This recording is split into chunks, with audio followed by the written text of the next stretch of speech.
मेरे प्यारे देशवासियों, नमस्कार। स्वतंत्रता दिवस की पूर्व संध्या पर आप सभी को मैं हार्दिक बधाई देती हूँ।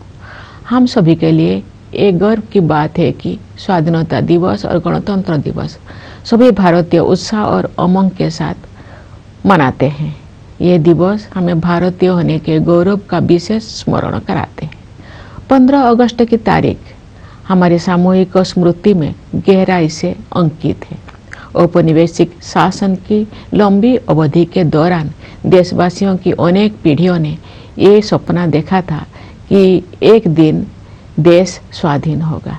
देश के हर हिस्से में रहने वाले पुरुष और महिलाएं, बूढ़े और जवान विदेशी शासन की बेड़ियों को तोड़ फेंकने के लिए व्याकुल थे। उनके संघर्ष में निराशा नहीं, अपितु बोलबती आशा का भाव था। आशा का वही भाव स्वतंत्रता के बाद हमारी प्रगति को ऊर्जा देता रहा।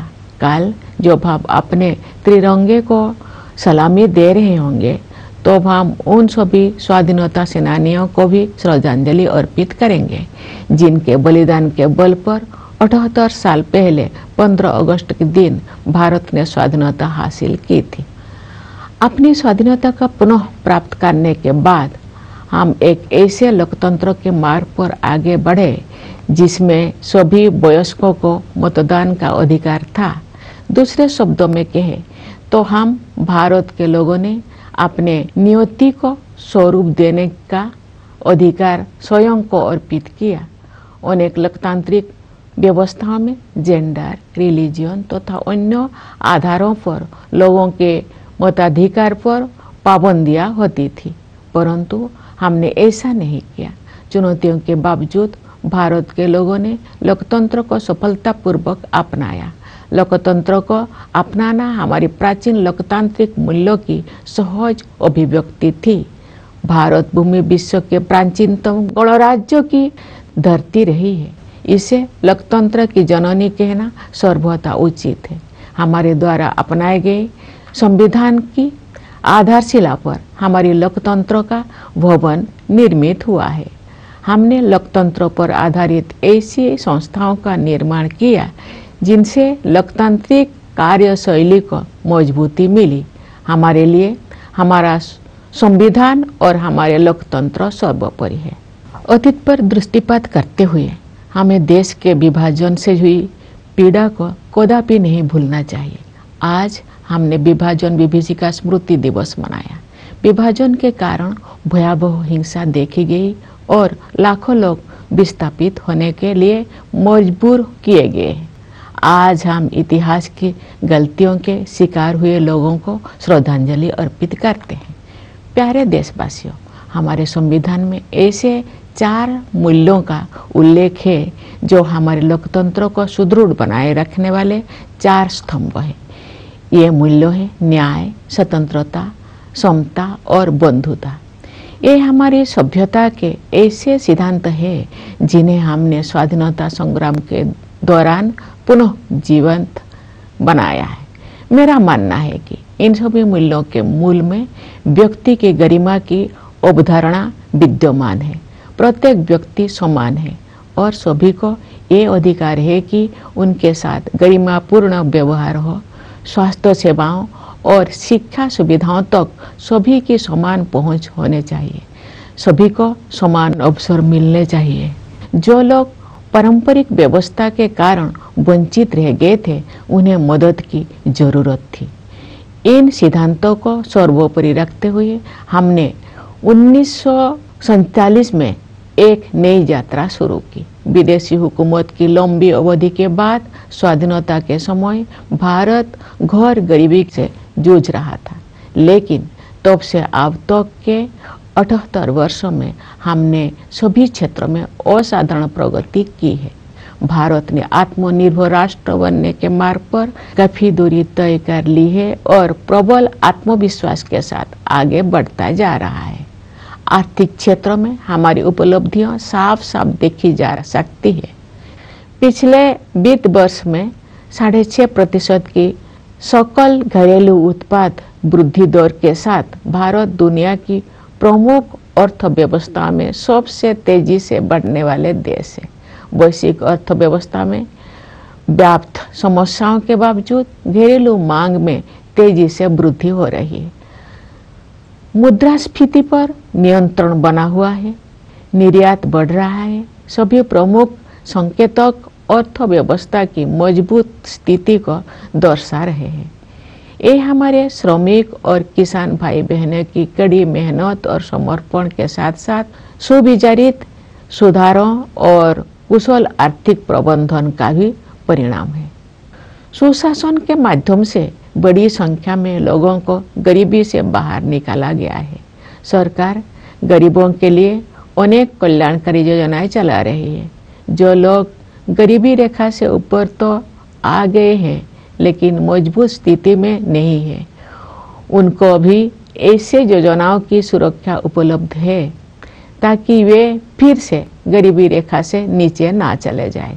ये कल्याणकारी प्रयास सामाजिक सेवाओं पर बढ़ते खर्च में परिलक्षित होते हैं। आय की असमानता कम हो रही है, क्षेत्रीय असमानताएं भी कम हो रही है। जो राज्यों और क्षेत्र पहले कमजोर आर्थिक प्रदर्शन के लिए जाने जाते थे, वे अब अपनी वास्तविक क्षमता प्रदर्शित कर रहे हैं और अग्रणी राज्य के साथ बराबरी करने की दिशा में आगे बढ़ रहे हैं। हमारे अग्रणी व्यवसायियों, लघु एवं मध्यम उद्यमियों और व्यापारियों ने हमेशा कुछ कर गुजरने की भावना का परिचय दिया है। समृद्धि के सृजन के मार्ग में आने वाली रुकावटों को दूर करने की आवश्यकता थी। पिछले एक दशक के दौरान बुनियादी ढांचे में हुए विकास में ये स्पष्ट रूप से दिखाई देता है। हमने भारतमाला परियोजना के तहत राष्ट्रीय राजमार्ग नेटवर्क का विस्तार और सुदृढ़ीकरण किया है। रेलवे ने भी नवाचार को प्रोत्साहन दिया है तथा नवीनतम टेक्नोलॉजी से युक्त नई तरह की रेलगाड़ियों और डिब्बे का उपयोग किया जाने लगा है। कश्मीर घाटी में रेल संपर्क का शुभारंभ करना एक प्रमुख उपलब्धि है। शेष भारत के साथ घाटी का रेल संपर्क उस क्षेत्र में व्यापार और पर्यटन को बढ़ावा देगा और नई आर्थिक संभावनाओं के द्वार खोलेगा। कश्मीर में इंजीनियरिंग के ये असाधारण उपलब्धि हमारे देश के लिए एक ऐतिहासिक माइलस्टोन है। देश में शहरीकरण तेज गति से हो रहा है, इसलिए शहरों की स्थिति सुधारने पर सरकार विशेष ध्यान दे रही है। शहरी परिवहन के प्रमुख क्षेत्रों पर विशेष ध्यान देते हुए सरकार ने मेट्रो रेल सुविधाओं का विस्तार किया है। पिछले एक दशक के दौरान मेट्रो रेल सेवा की सुविधा से युक्त शहरों की संख्या कई गुना बढ़ गई है। शहरों के कायाकल्प और शहरी परिवर्तन के लिए अटल मिशन यानी अमृत ने ये सुनिश्चित किया है कि अधिक से अधिक घरों में नल से पानी की भरोसेमंद आपूर्ति हो और स्टोरेज कनेक्शन सुविधा उपलब्ध हो। सरकार ये मानती है कि जीवन की बुनियादी सुविधाओं पर नागरिकों का हक बनता है। जल जीवन मिशन के तहत ग्रामीण घरों में नल से जल पहुंचाने में प्रगति हो रही है। अपने तरह के विश्व की सबसे बड़ी स्वास्थ्य सेवा योजना आयुष्मान भारत के अंतर्गत विभिन्न कदम उठाए गए हैं। उन प्रयासों के परिणाम स्वरूप स्वास्थ्य सेवा के क्षेत्र में हम क्रांतिकारी बदलाव देख रहे हैं। इस योजना के तहत अब तक 55 करोड़ से अधिक लोगों को सुरक्षा कवच प्रदान किया जा चुका है। सरकार ने 70 वर्ष और उससे अधिक आयु के सभी वरिष्ठ नागरिकों को इस योजना की सुविधा उपलब्ध करा दी है, चाहे उनकी आय कितना भी हो। स्वास्थ्य सेवाओं तक पहुंच से जुड़ी असमानताएं दूर होने से गरीब और निम्न मध्यम वर्गों के लोगों को भी सर्वोत्तम संभव स्वास्थ्य सेवाएं उपलब्ध हो रही है। इस डिजिटल युग में ये स्वाभाविक है कि भारत में सबसे अधिक प्रगति सूचना प्रौद्योगिकी क्षेत्र में हुई है। लगभग सभी गांव में 4G मोबाइल कनेक्टिविटी उपलब्ध है। शेष कुछ हजार गांव में भी ये सुविधा शीघ्र ही पहुंचा दी जाएगी। इससे डिजिटल भुगतान तकनीकी को बड़े पैमाने पर अपनाना संभव हो पाया है। डिजिटल भुगतान के क्षेत्र में भारत कम समय में ही विश्व का अग्रणी देश बन गया है।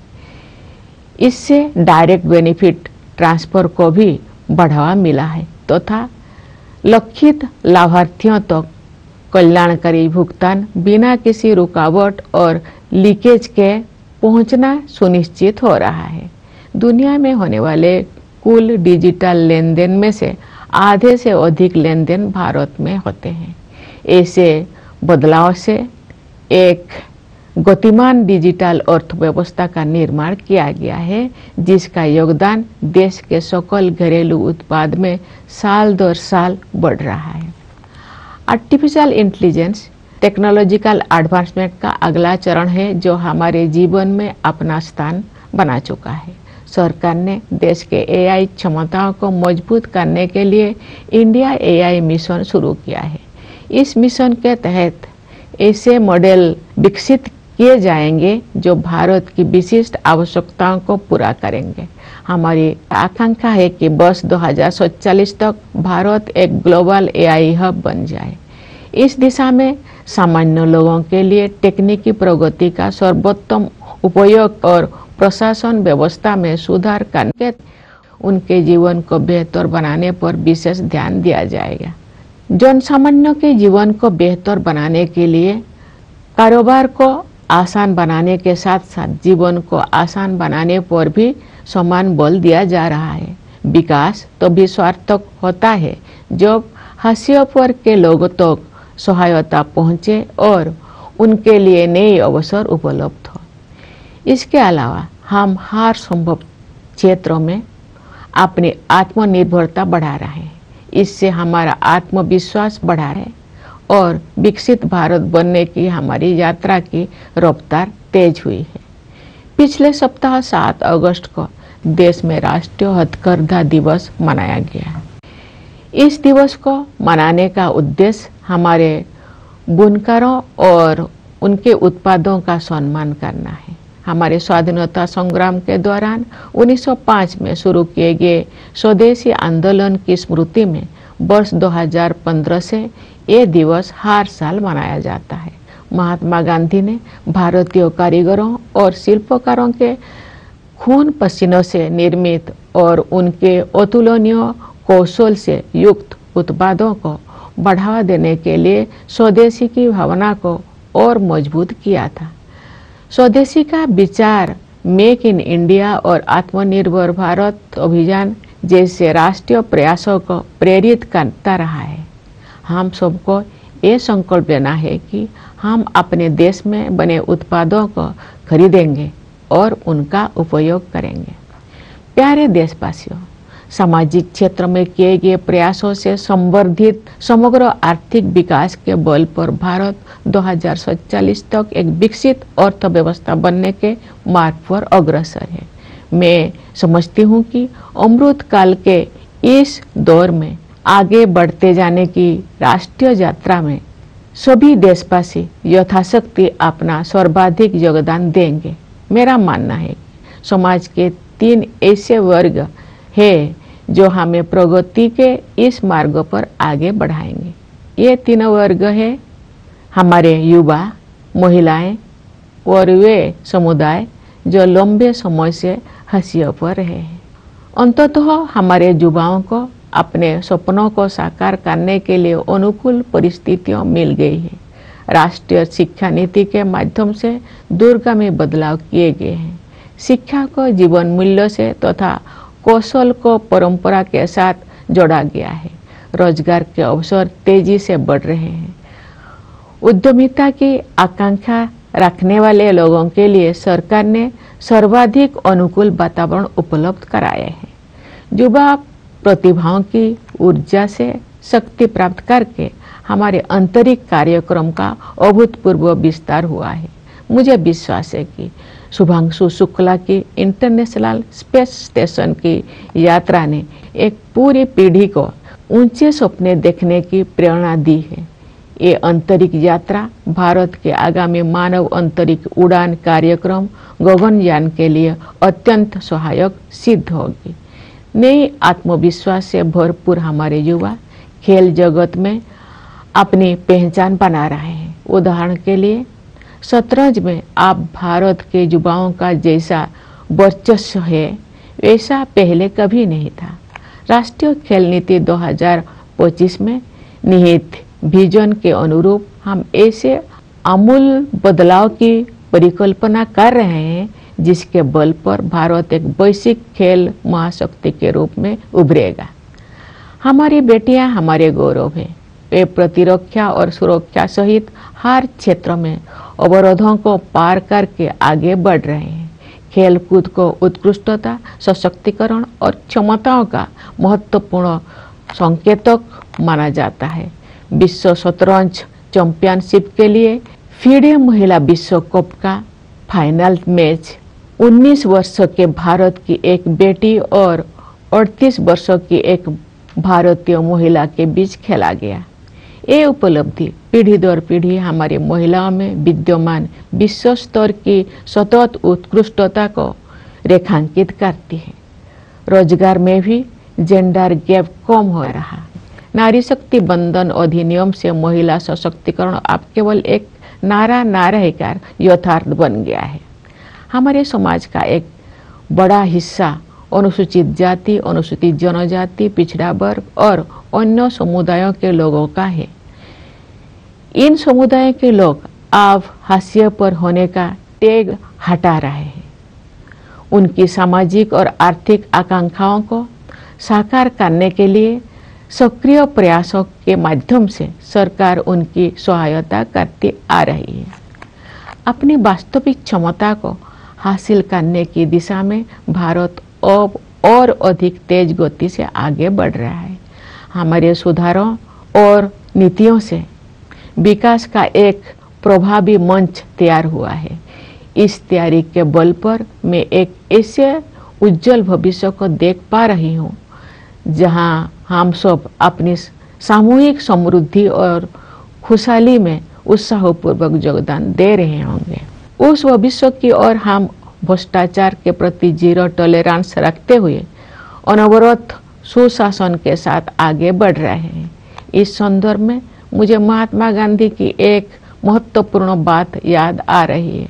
गांधी जी ने बताया था और मैं दोहराती हूँ, भ्रष्टाचार और दंभ लोकतंत्र के अनिवार्य परिणाम नहीं होने चाहिए। हम सब ये संकल्प ले कि गांधी जी के इस आदर्श को कार्य रूप देंगे और भ्रष्टाचार को समूल नष्ट करेंगे। प्यारे देशवासियों, इस वर्ष हमें आतंकवाद का दंश झेलना पड़ा। कश्मीर घूमने गए निर्दोष नागरिकों की हत्या कायरतापूर्ण और नितांत अमानवीय थी। इसका जवाब भारत ने फौलादी संकल्प के साथ निर्णायक तरीके से दिया। ऑपरेशन सिंदूर ने ये दिखा दिया कि जब राष्ट्र की सुरक्षा का प्रश्न सामने आता है तो हमारे सशस्त्र बल किसी भी स्थिति का सामना करने के लिए पूरी तरह सक्षम सिद्ध होते हैं। रणनीतिक स्पष्टता और तकनीकी दक्षता के साथ हमारी सेना ने सीमा पार के आतंकवादी ठिकानों को नष्ट कर दिया। मेरा विश्वास है कि ऑपरेशन सिंदूर आतंकवाद के विरुद्ध मानवता की लड़ाई में एक मिसाल के तौर पर इतिहास में दर्ज होगा। हमारी एकता ही हमारी जवाबी कार्रवाई की सबसे बड़ी विशेषता थी। यही एकता उन सभी तत्वों के लिए सबसे करारा जवाब भी है जो हमें विभाजित देखना चाहते हैं। भारत के दृष्टिकोण को स्पष्ट करने के लिए विभिन्न देशों में गए संसद सदस्यों के बहुदलीय प्रतिनिधि मंडलों में भी हमारी यही एकता दिखाई दी। विश्व समुदाय ने भारत की इस नीति का संज्ञान लिया है कि हम आक्रमणकारी तो नहीं बनेंगे, लेकिन अपने नागरिकों की रक्षा के लिए जवाबी कार्रवाई करने में तनिक भी संकोच नहीं करेंगे। ऑपरेशन सिंदूर प्रतिरक्षा के क्षेत्र में आत्मनिर्भर भारत मिशन की परीक्षा का भी अवसर था। अब ये सिद्ध हो गया है कि हम सही रास्ते पर हैं। हमारा स्वदेशी विनिर्माण उस निर्णायक स्तर पर पहुंच गया है जहां हम अपनी बहुत सी सुरक्षा आवश्यकताओं को पूरा करने में भी आत्मनिर्भर बन गए हैं।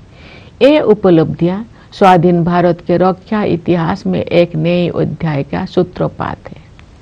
प्यारे देशवासियों, इस अवसर पर मैं आप सभी से ये आग्रह करना चाहती हूँ कि पर्यावरण की रक्षा के लिए आप सब हर संभव प्रयास करें। जलवायु परिवर्तन की चुनौती का सामना करने के लिए हमें अपने आप में भी कुछ परिवर्तन करने होंगे।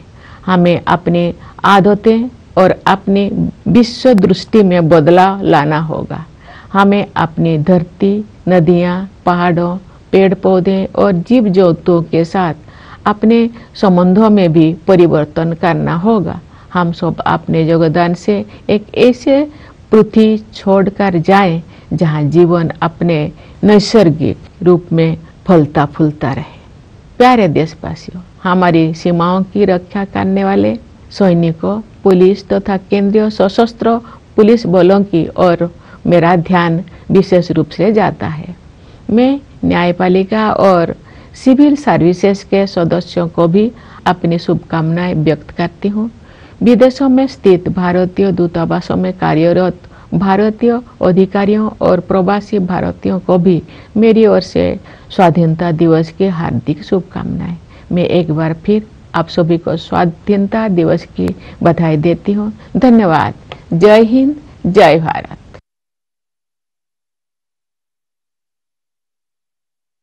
My dear fellow citizens, I extend my heartiest greetings to all of you on the eve of Independence Day. It is a matter of pride for all of us that Independence Day and Republic Day are celebrated by every Indian with zeal and enthusiasm. These are the days that specially remind us of our being proud Indians. The 15th of August is a date etched in our collective memory. During the long years of colonial rule, generations of Indians dreamt of the day of independence.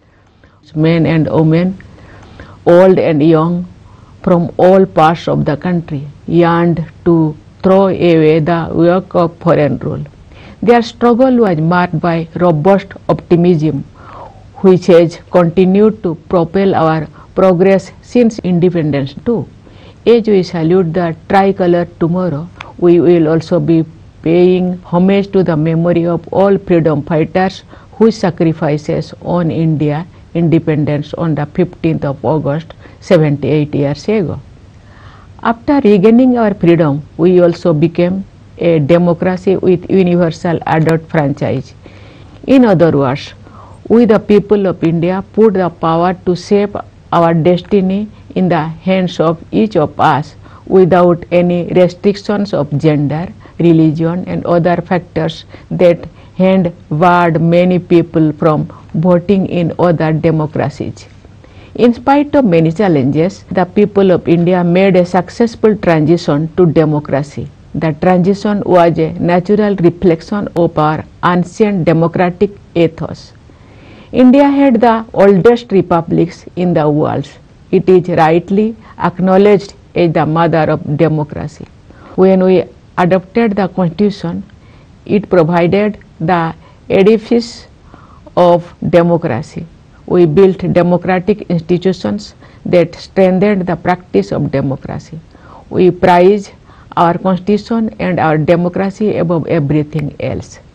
As we look back on the past, we must not forget the pain inflicted by the partition of the country. Today we observe Vibhajan Vibhishika Smriti Divas. Terrible violence was witnessed and millions were forced to relocate due to partition. Today we pay tributes to the victims of the follies of history. Dear fellow citizens, our Constitution contains 4 values as the 4 pillars upholding our democracy. They are justice, liberty, equality and fraternity. These are our civilizational principles that we rediscovered during the freedom struggle. At the heart of them all, I believe, is the notion of human dignity. Every human being is equal and everyone deserves to be treated with dignity. Everyone should have equal access to health care and education. Everyone should have equal opportunity. Those who had been traditionally at a disadvantage needed to be given a helping hand. Keeping these principles foremost in mind, we started a new journey in 1947. After the long years of foreign rule, India was in utter poverty at the time of independence. But in the 78 years since then, we have made extraordinary progress in all fields. India is well on the way to becoming a self-reliant nation and is moving ahead with great confidence. In the economic field, our achievements are all the more noticeable. With a GDP growth rate of 6.5% in the last fiscal, India is the fastest growing among the major economies in the world. Even amid stress in the global economy, demand at home is pacing ahead. Inflation has remained under control. Exports are rising. All key indicators show the economy in the peak of health. This is as much due to carefully calibrated reforms and sagacious economic management as due to the hard work and dedication of our workers and farmers. A large number of people have been pulled out of poverty through good governance. The government has been running a series of welfare initiatives for the poor and also for those who have risen above the poverty line but are still vulnerable, so that they do not fall below it again. This is reflected in the rising expenditure on social services. Income inequality is reducing. Regional disparities are also disappearing. The states and regions earlier known for weaker economic performance are now showing their true potential and catching up with the front runners. Our business leaders, small and medium industries and traders have always exhibited a can-do spirit. What was needed was removing the bottleneck in the path of wealth creation.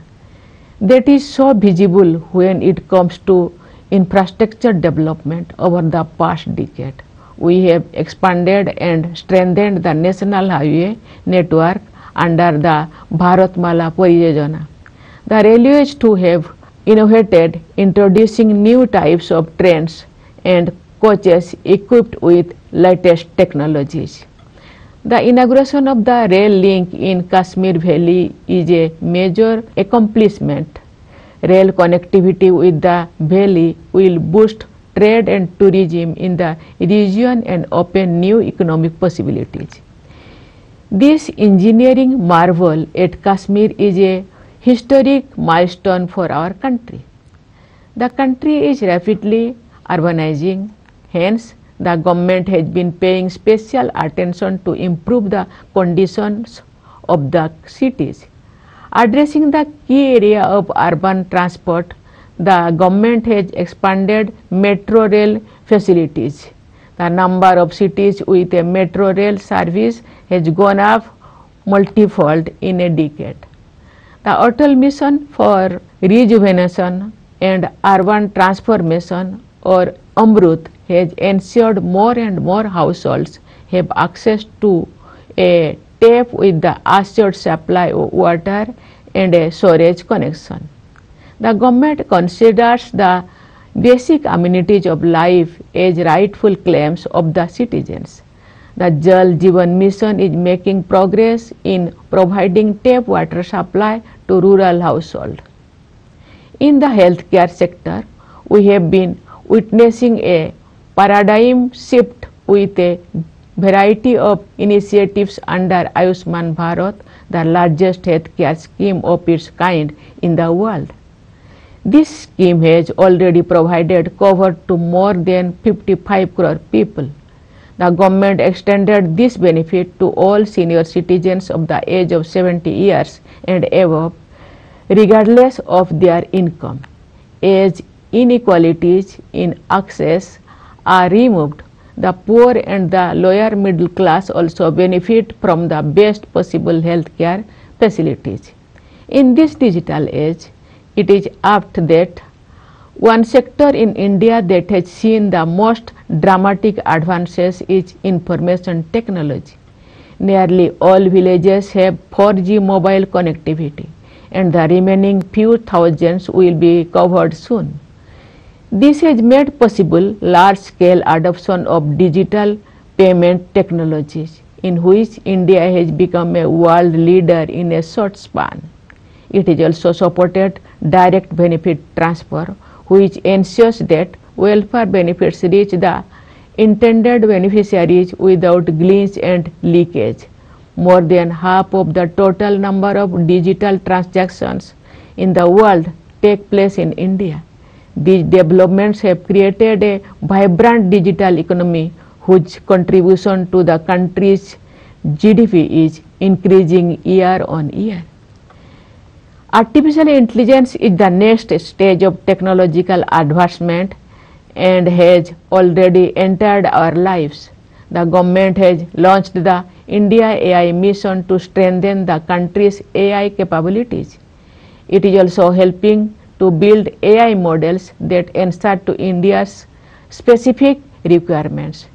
As we aspire to become a global AI hub by 2047, our focus will remain on making the best use of advances in technology for the common people to improve their lives by improving governance. For betterment of the lives of the common people, there is equal emphasis on improving the ease of doing business as well as on improving the ease of living. Development serves the purpose only when it helps those on the margins and opens new opportunities for them. Moreover, we are increasing our self-reliance on every area possible. This has added to our self-confidence and increased the momentum of our journey towards becoming Viksit Bharat. Last week, on August 7, the country celebrated National Handloom Day, which honors our weavers and their products. Since the year 2015, we have been celebrating this day to commemorate the Swadeshi movement, launched during our freedom struggle in the year 1905. The spirit of Swadeshi was strengthened by Mahatma Gandhi to promote the products made by the sweat and toil of Indian artisans and craft persons and by their incomparable skills. The idea of Swadeshi has been inspiring our national endeavors like Make in India initiative and Atmanirbhar Bharat Abhiyan. Let us resolve to buy and use Indian products. Dear fellow citizens, the all-round economic growth complemented by social sector initiatives has placed India well on the path of becoming a developed economy by 2047. With the nation marching ahead during the Amrit Kal, I see all of us contributing to the best of our ability. I believe there are three sections of society that will lead us on this path: youth, women, and the communities that had for long remained on the margins. Our youth have finally found the right environment for the realization of their dreams. The national education policy has brought in far-reaching changes, aligning learning with values and skills with tradition. Employment opportunities are booming. For those with entrepreneurial aspirations, the government has created the most conducive ecosystem. Fueled by young minds, our space program has witnessed unprecedented expansion. I am sure that Shubhangshu Shukla's space journey to the International Space Station has fired a whole generation to dream bigger. It will prove extremely helpful for India's upcoming human space flight program Gaganyaan. Brimming with a new confidence, our youth are making a mark in sports and games. Chess, for example, is now dominated by India's youngsters like never before. We foresee transformative changes which will establish India as a global sporting powerhouse under the vision contained in the National Sports Policy 2025. Our daughters are our pride. They are bridging barriers in every field, including in the areas of defense and security. Sports are among important indicators of excellence, empowerment, and potential. The 19-year-old girl and a 38-year-old woman from India were the finalists in the FIDE Women's World Cup for Chess Championship. This underlines the sustained and globally comparable excellence across generations among our women. The gender gap in employment have also been reducing. With Nari Shakti Bandhan Adhiniyam, the empowerment of women is no longer a slogan but a reality. People belonging to a major segment of our society comprising scheduled castes, scheduled tribes, backward classes and other communities are shedding the tag of the marginalized. The government has been actively helping them to realize their social and economic aspirations with several initiatives. India is moving ahead at a faster pace towards realizing its true potential. Across our reforms and policies have created an effective platform. I can see a bright future ahead in which every one of us will be energetically contributing to the prosperity and happiness of all of us. We are moving ahead towards that future with sustained good governance and zero tolerance for corruption. Here I am reminded of an important statement by Mahatma Gandhi. He had noted, and I quote, "Corruption and hypocrisy ought not to be inevitable products of democracy." Let us pledge to realize Gandhiji's ideal and weed out corruption. Dear fellow citizens, this year we had to face the scourge of terrorism. Killing innocent citizens on holiday in Kashmir was cowardly and utterly inhuman. India responded in a decisive manner and with steely resolve. Operation Sindoor showed that our armed forces are prepared to meet any eventuality when it comes to guarding the nation. With strategic clarity and technical capability, they destroyed terrorist hubs across the border. I believe Operation Sindoor will go down in history as an example in humanity's fight against terrorism. In our response, what was most noticeable was our unity, which is also the most befitting response to those who wanted to divide us. Our unity was on display also in the multi-party delegations of the members of parliament that reached out to various nations to explain India's position. The world has taken note of India's stance that we will not be the aggressor, but we will not hesitate to retaliate in defense of our citizens. Operation Sindoor was also a test case of the Atmanirbhar Bharat mission in the defense sector. The outcome has proved that we are on the right path. Our indigenous manufacturing has achieved the critical level that makes us self-sufficient in meeting many of our security requirements. These are landmark achievements in India's defense history since independence.